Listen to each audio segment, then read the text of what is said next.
अब पहली यात्रा में से एक सवाल उठा और मैंने बहुत सारे लोगों से कहा, पूछा, देश में नफरत फैल रही है और मैंने पूछा क्यों फैल रही है, इसका कारण क्या है।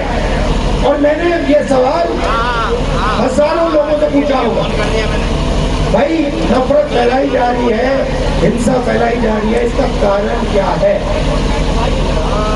नहीं वोट बैंक नहीं भाइयों बहनों, आप बस फहमी में मत रहो, वोट बैंक नहीं है ये। और हिंदुस्तान की जनता ने ये मुझे बताया, किसानों ने, मजदूरों ने, राहुल जी हिंसा और नफरत का कारण अन्याय है। हिंदुस्तान के सब गरीब लोगों के साथ 24 घंटा इस देश में अन्याय होता है। किसान के खिलाफ अन्याय होता है, छोटे दुकानदार के खिलाफ अन्याय होता है, युवाओं के खिलाफ अन्याय होता है, सड़कों पे माताओं बहनों के खिलाफ अन्याय होता है। हिंसा का कारण, नफरत का कारण अन्याय है। इसीलिए हमने दूसरी भारत जोड़ो यात्रा में भारत जोड़ो न्याय यात्रा शब्द जोड़ दिया, क्योंकि अब ये दूसरी यात्रा भारत को जोड़ने का काम कर रही है, मगर ये दूसरी यात्रा अन्याय के खिलाफ लड़ रही है और न्याय को जनता के सामने लाने की कोशिश कर रही है। पहले से चल रही थी 5 सालों से, 10 साल से केंद्र में भाजपा की सरकार चल रही है।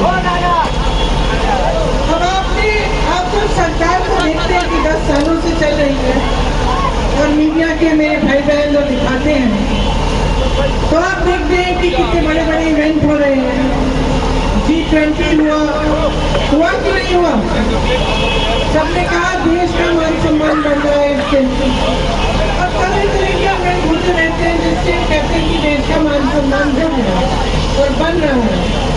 ठीक है, हम देशवासी हम भी खुश होते हैं जब भी ऐसा कुछ होता है, लेकिन मैं पूछना चाहती हूँ, क्या देश का मान सम्मान, यहाँ जो खड़े नौजवान बच्चे हैं, जो हमारे पुलिस वाले यहाँ से, जो स्टूडेंट्स हैं, इनसे नहीं जुड़ा है, क्या देश का मान सम्मान आपकी महत्वाकांक्षाओं से, आपकी उम्मीदों से नहीं जुड़ा है? आपको रोजगार नहीं मिलना चाहिए? जब आपका मान सम्मान बढ़ेगा तभी देश का मान सम्मान बढ़ेगा। आप चाहे अग्निवीर को देखिए, इतने सारे बच्चे गांव-गांव में यूपी में वर्जिश करते हैं, तैयारी करते हैं सेना के लिए। जब एक जमाने में एक ऐसी सरकार थी जो आपकी महत्वाकांक्षाओं को, आपकी आशाओं को, आपकी उम्मीदों को आगे बढ़ाती थी, तब आपको सेना के जरिए रोजगार मिलता था। आज क्या हुआ है?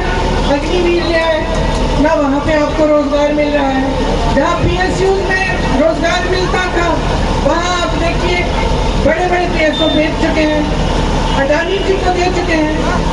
तो जो गरीब तबका है, जो आम जनता है, उसका क्या फायदा हो रहा है? गहराई में ये सवाल आप समझो।